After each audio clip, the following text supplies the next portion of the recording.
정운천 의원입니다. 우리 이제 농식품부 이재욱 차관님 나와주시기 바랍니다.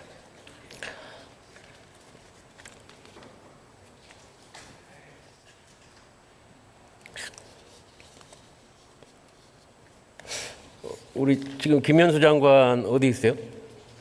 지금 세종에 있습니다. 정말 이제 가슴이 쓸어내게 했는데 충남 홍성에 돼지열병이 음성으로 나왔다면서요? 예, 그렇습니다. 예. 이번 기회에 뭐 방역은 제2의 국방이다는 개념으로 철저하게 준비를 하시고 예. 지금 모두가 국민들이 불안해하고 있는데 이 돼지열병 번지면 또 큰일이거든요. 예, 저희도 하여튼 명심하고 심각하게 생각하고 있습니다. 이번에 그 국정감사에 농림부 감사도 취소해 주신 걸 아죠?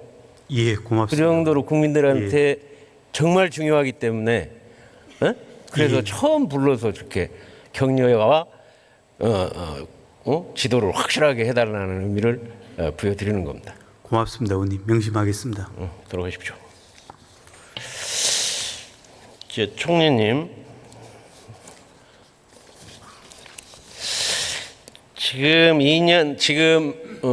그 문재인 정권이 지금 반환점에 와 있죠. 한 2년 반. 네.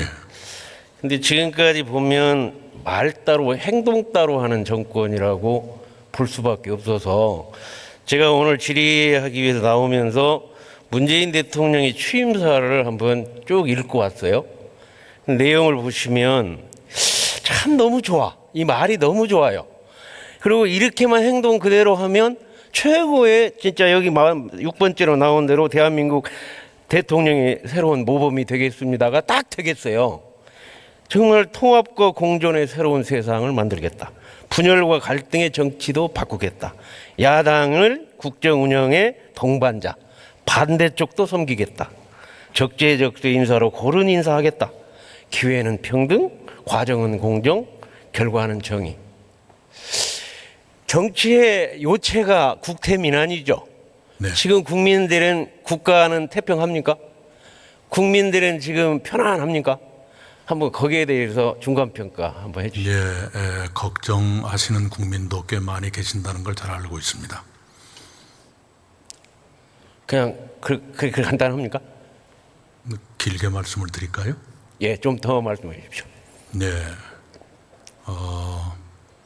여러 고통을 겪고 계시는 분들이 여러 분야에 많이 계십니다. 준비 없이 노년을 맞는 어르신들 계실 거고, 또 1인 가구로 전환돼서 외로움을 견뎌야 하는 분들도 계실 거고, 더러는 실직자도 계실 거고요. 또 제때 결혼이나 취직을 못해서 부모님 보기에 미안해하는 그런 아픈 청년들도 많이 계실 겁니다. 또 입시 문제로 고통스러워하는 학생들도 많이 계시리라 봅니다. 제가 이렇게 하는 이유는요, 문재인 정부도 대한민국 정부이기 때문에 나머지 반환점에서 꼭 말 따로 행동 따로 하지 말고 좀 더 정말 신뢰받는 정권이 꼭 되어야 합니다. 저 뒤에 계신 우리 장관님들 가슴을 여미고 이 내용들을 좀 들여다보고 거기에 가슴을 여미고 생각하면서 국민들한테 신뢰받는 정부가 꼭 되기를 바라는 마음으로 처음 질의를 한 겁니다. 들어가 주십시오. 네.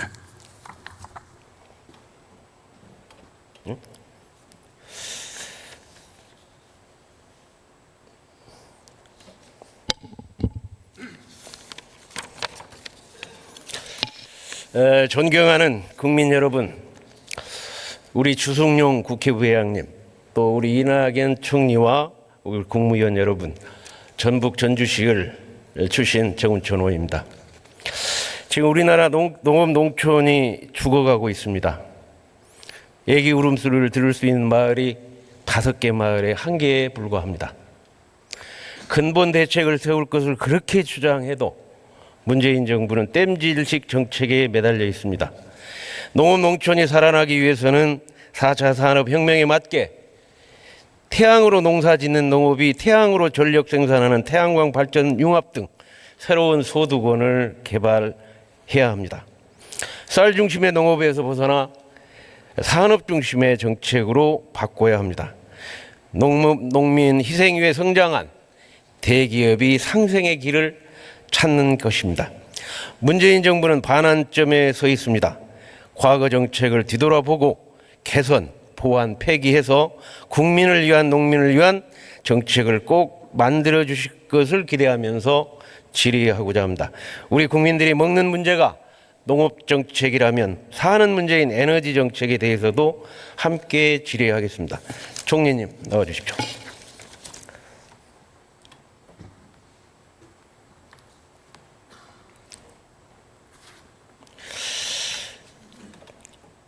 예. 제가 예결위에서도 계속 이 문제를 가지고 계속 짚고 있는데요. 이 화면에 나온 게 그대로 지금 우리나라의 행정마을이 몇 개 정도 되는지 아십니까? 수만 개 아닙니까?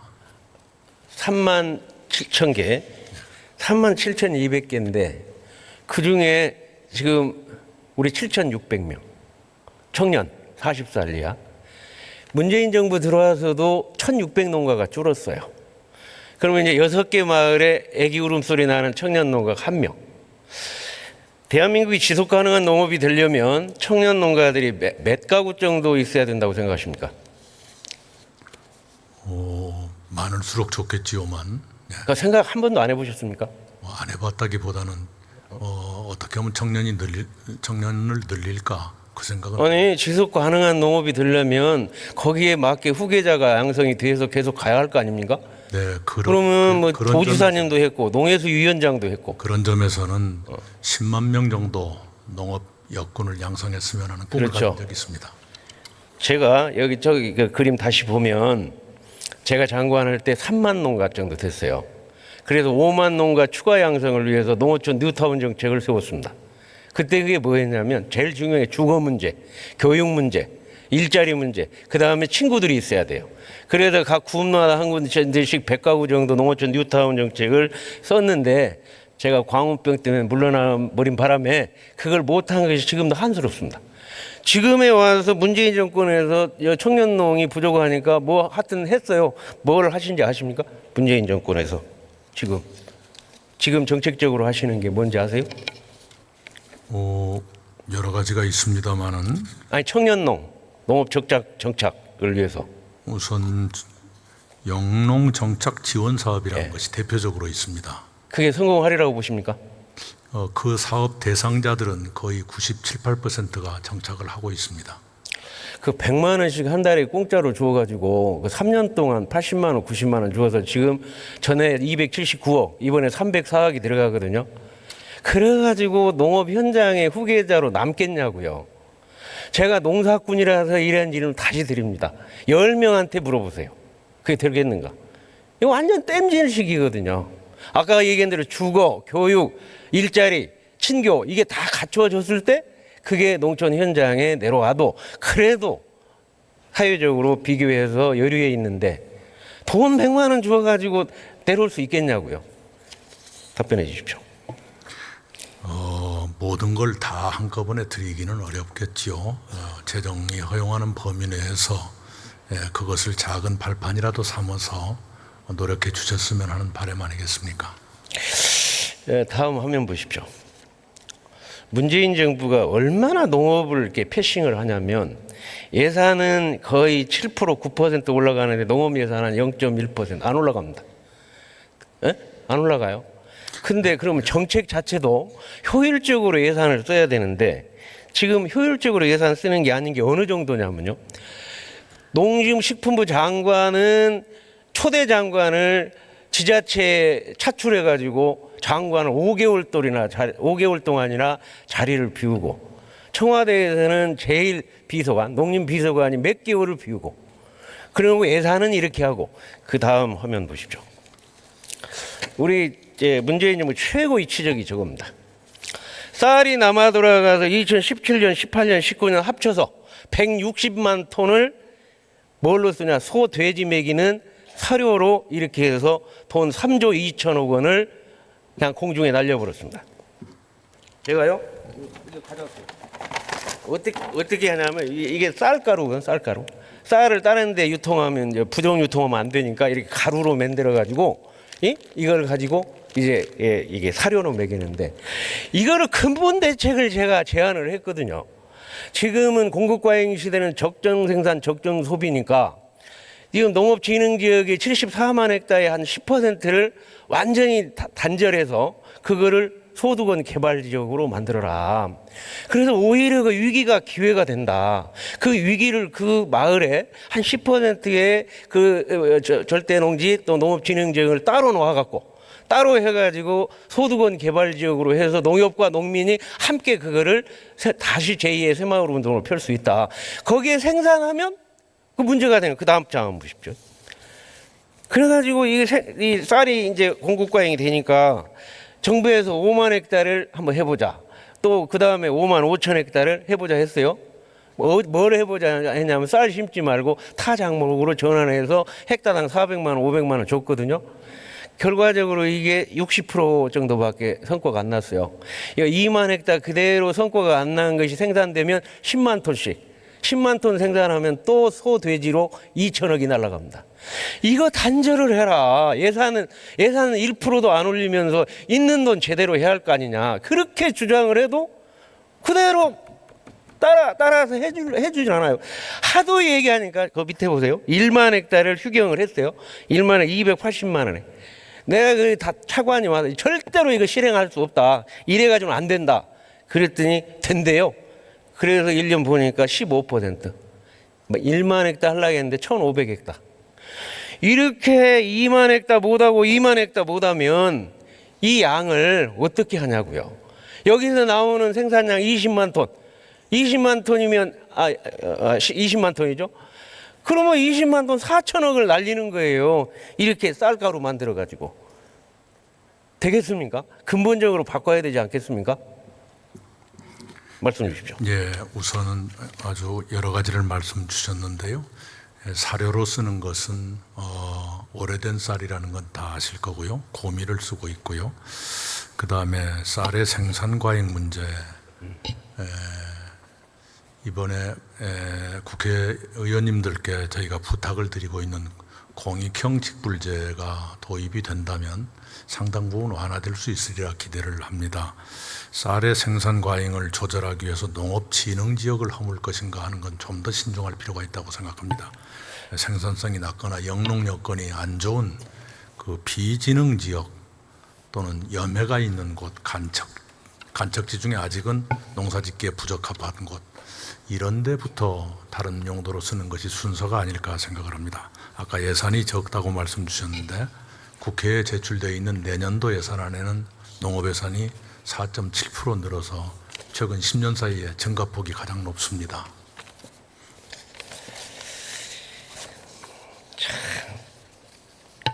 총리님, 네. 제가 농사도 짓고 장관도 하고 또 농해수위원도 있지 않습니까? 이렇게 제안을 해도요, 좋은 아이디어를 줘도 누구 한 사람 와서 공부하려고 한 사람 없습니다. 제대로 좀 보내주시겠습니까? 자, 다 드릴게요. 그래서 문재인 정부 농정정책 좀 살려드릴게요. 예, 그렇게 하겠습니다. 저라도. 제가 그 다음 장 보세요. 시간이 많지 않습니다. 지금 제가 그래서 그 농지 7만 헥타르를 가지고 휴경을 하면 그 안에 이 태양광 농사를 같이 짓자. 융합하자. 그래서 그걸 다 해서 마을 단위 농촌 태양광 사업을 했는데 지금 17군데가 이렇게 신청을 해서 왔는데 한 개도 안 돼요. 왜? 땅이 안 돼가지고. 조건이 안 돼. 그래서 농협하고 마을 단위 태양광 제일 중요한 게 농협하고 산업부하고 농림부하고 해가지고 저거를 전부 계획을 세웠거든요. 저렇게 해가지고 3% 목표대로 그대로 하면 얼마 정도가 되면 17만 2천 농가가 혜택을 봅니다. 거기에 20% 청년농을 넣으면 청년농이 2만 8,800 농가가 생깁니다. 농업이 완전히 바뀌어요. 그 여러분들이 3조 2천억을 날리는 그 땅에다가 쌀 생산 안 하면 그렇게 되는 거예요. 그걸 못 하고 있는 거예요.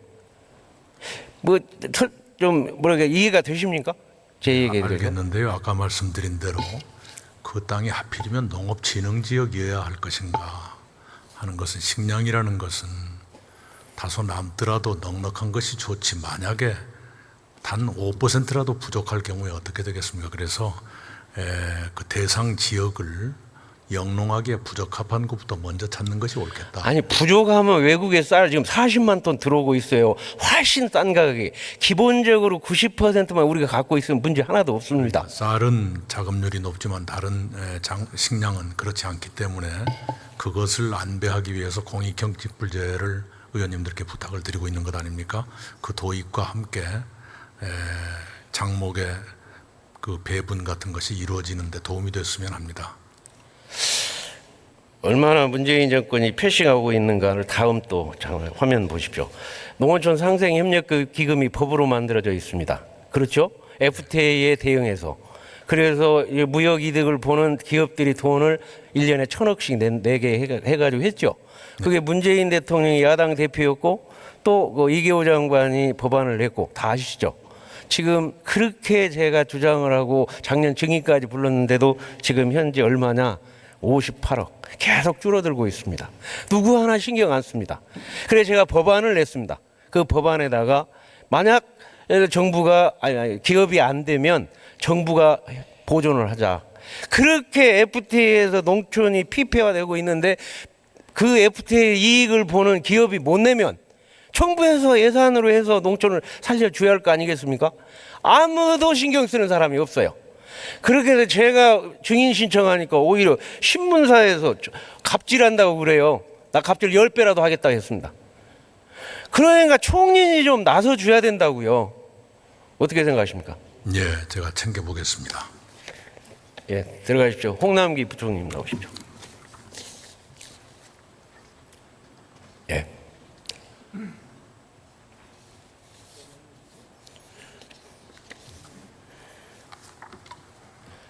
예산이 들어가는 것 때문에 보시라고 했습니다. 네.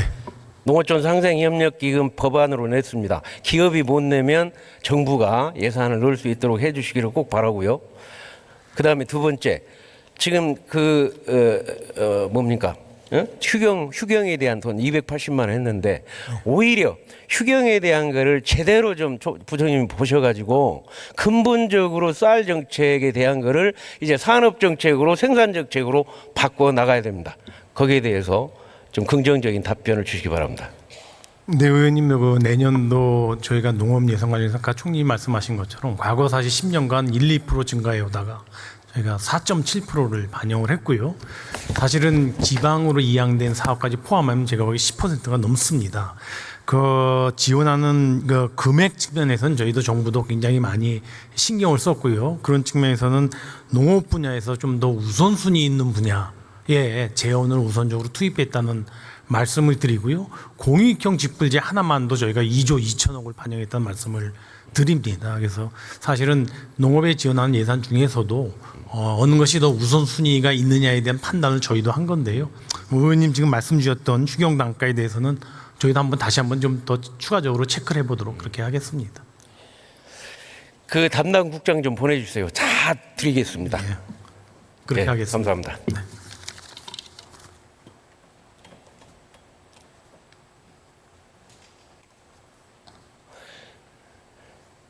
딱 3초 남았는데 농촌 좀 살립시다. 감사합니다.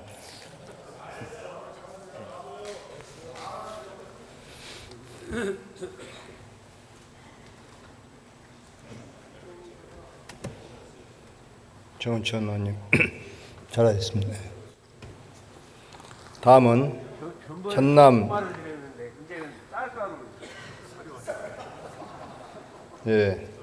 다음은 전남 영암 무안 신안 출신의 더불어민주당 서삼석 의원님 나오셔서 질문해 주시기 바랍니다.